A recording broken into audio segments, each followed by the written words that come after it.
여러분들은 전원생활에 대한 로망을 가지고 계시나요? 많은 분들이 답답한 도시와 일상을 벗어나고 싶은 욕망 때문에 마음 한편에는 전원생활의 꿈을 품고 계십니다. 전원생활에 대한 첫 번째 영상에서 포기하고 떠나는 이유에 대해서 설명한다는 것이 어떻게 느껴지실지 모르겠습니다. 하지만 좋은 점과 힘든 점을 객관적으로 말씀드리는 것이 무엇보다 중요하다고 생각이 들었습니다. 조금 더 과격하게 말씀드린다면 최악의 상황을 제시해드리고자 했습니다. 그것마저 감당하거나 받아들일 수 있을 것인가에 대해서 생각해 보시라는 것입니다. 그럼에도 불구하고 나는 전원생활을 할래 라고 선택하신다면 더없이 풍요롭고 즐거운 삶을 누릴 수 있으리라 감히 말씀드립니다. 저는 대도시에서 태어나 서울에서 10년가량 거주를 했습니다. 그리고 지금은 시골에서 살고 있지요. 우선 저는 더없이 만족스러운 전원생활을 하고 있습니다. 하지만 주위에 둘러보면 가까웠던 이웃이 다시 서울로 돌아간다고 하시거나 시골살이에 대해 푸념을 하시는 일들은 비일비재하게 일어납니다. 물론 반대로 만족하시는 분들도 많으시고요. 오늘은 다른 이야기가 아니라 전원생활 포기 이유에 대해서 정리해드리겠습니다. 첫째, 전원주택은 돈이 안 된다. 치명적으로 들리시나요?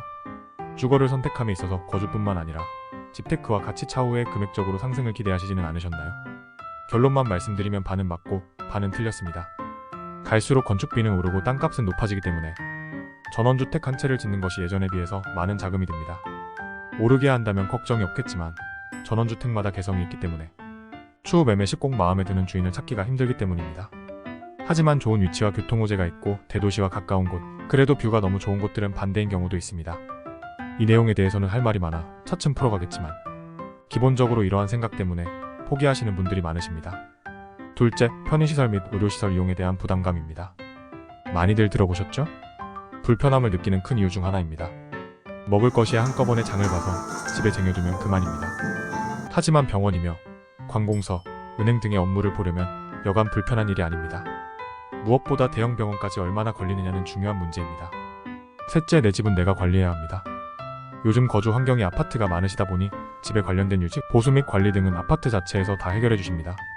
하지만 전원주택으로 들어오시는 순간부터는 이 모든 일은 나의 일이 되는 것입니다. 기본적인 경기도 관리법을 모른다면 모든 것을 하나하나 공부하시기를 바랍니다. 울며 겨자 먹기로 공부하시는 분들도 많이 봤습니다. 마지막으로 나의 취향이 변하는 것이 문제입니다.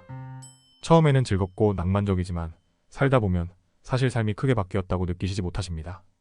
또한 시간이 흐르면 도시가 오히려 편하고 나와 더 잘 맞는다고 생각하시는 분도 많으십니다. 되돌리기에는 황금성도 떨어지고 이미 많은 생활의 패턴이 바뀌었는데 제자리로 돌리자고 하니 스트레스를 받는 분들이 한두 분이 아니십니다. 어떠신가요? 그래도 전원생활을 하고 싶으신가요? 제게 물어보신다면 그렇다고 대답해드리겠습니다.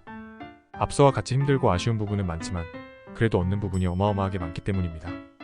기회비용이라고 하죠?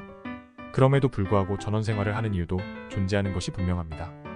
앞으로 왜 전원생활이 좋은지와 각 요소마다 하나씩 깊이 있게 공부하고 고민해보는 시간을 만들어 보겠습니다. 감사합니다. 도움이 되셨다면 좋아요, 구독, 알람 부탁드립니다.